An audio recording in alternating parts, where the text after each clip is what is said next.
दोस्तों आज की वीडियो शुरू करने से पहले चंद लाइनें पेश खिदमत हैं हमारे ईमानदार राष्ट्र प्रेमी दर्शकों के नाम। फिर बताएंगे ये पंक्ति आज हमने किसके लिए गढ़ी है और कैसे गांधी का नाम लेने वालों ने उनके मूल्यों को कुचल कर राजनीति करने के लिए आगे बढ़ गए। तो शुरू करते हैं आज की अपनी स्टोरी। आओ सुनाओ मतलबी आंदोलन की कहानी। भरोसा तोड़कर जनता को पहुंचाते हैं हानि। विश्वास पर करेंगे ये वार, इनकी आंखों से नहीं बहता है लज्जा का पानी। दर्शकों बिल्कुल सही सुना आपने। आज हम आपको ऐसे ही एक आंदोलन और उनके स्वार्थी आंदोलनकारियों की कहानी बताते हैं जिन्होंने सत्ता स्वार्थ के लिए आंदोलन किया और फिर दिखा दिया कि उन्हें तो अपनी राजनीति सिद्ध करनी थी। जनता के भरोसे और उन पर विश्वास करने वाले लोगों के भरोसे से उन्हें कोई लेना देना ही नहीं है। दोस्तों गांधी कहते थे कि किसी भी आंदोलन की आत्मा होती है जनहित की भावना और लोकहित की भावना। लेकिन देश के पहलवानों ने यानी कि वो अंतर्राष्ट्रीय पदक विजेता जो आज से कुछ महीने पहले तक इंसाफ का झंडा बुलंद कर रहे थे, उन्होंने आज बता दिया कि उन्हें राष्ट्रपिता महात्मा गांधी जी के मूल्यों से कोई लेना देना नहीं था। उन्हें तो बस खुद के हित साधने थे। यानी कि गांधी आंदोलन मूल्यों की हत्या कांग्रेस के साथ ही देश के कथाकथित तब के पहलवान और अब के कांग्रेसी विनेश और बजरंग पुनिया ने कर दी है।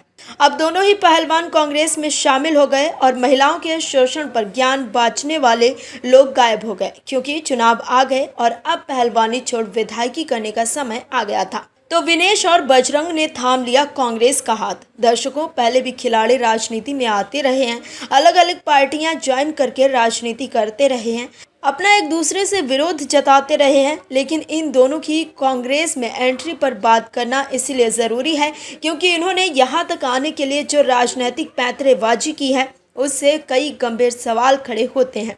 कांग्रेस में जाकर इन दोनों खिलाड़ियों ने पूर्व सांसद ब्रजभूषण के उन बातों को कथित और पुख्ता करते दिखे जिसमें वो कहते थे कि ये पूरा धरना कांग्रेस और हुड्डा परिवार की तरफ से प्रायोजित है। वहीं कांग्रेस में शामिल होने के बाद विनेश ने कहा कि बुरे समय पर पता चलता है कि कौन अपना है।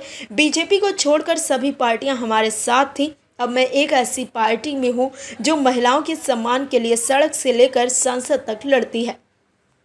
तो वहीं साथ ही बजरंग पुनिया ने कहा कि बीजेपी कह रही है कि हमारा मकसद राजनीति था। हमने बीजेपी को भी आंदोलन में बुलाया था लेकिन नहीं आई। महिलाओं के खिलाफ अत्याचार पर हमने बीजेपी की महिला सांसदों से भी साथ होने को कहा था लेकिन वे नहीं आए। हम राजनीति में आ रहे हैं, अब हम मेहनत करेंगे और कांग्रेस को मजबूत करेंगे। तो दर्शकों बजरंग से पूछा जाना चाहिए क्या बीजेपी गलत कह रही है? आपका मकसद तो यही था ना। दोस्तों वहीं जैसे ही दोनों कथित पहलवान कांग्रेस में शामिल हुए, रेलवे ने नोटिस भेज दिया कि आप सरकारी मलाई भी खाओ, सरकार की मुखालफत भी करो, ये नहीं चलेगा। जिसके बाद कांग्रेस और नए नए कांग्रेसी नेता बने विनेश और बजरंग बौखला गए और कहा कि रेलवे ने इस मुलाकात को लेकर पुनिया और फोगाट को कारण बताओ नोटिस जारी किया है। केसी वेणुगोपाल ने दावा किया कि बुधवार को राहुल गांधी से मुलाकात के बाद रेलवे ने फोगाट को कारण बताओ नोटिस जारी किया है। पार्टी सूत्रों ने कहा कि नोटिस में राजनीतिक नेताओं से मिलकर सेवा नियमों का उल्लंघन करने की बात कही गई है। वेणुगोपाल ने पूछा क्या विपक्ष के नेता से मिलना अपराध है। साथ ही उन्होंने रेलवे अधिकारियों से फोगाट को कार्यमुक्त करने और राजनीति नहीं करने का अनुरोध किया है।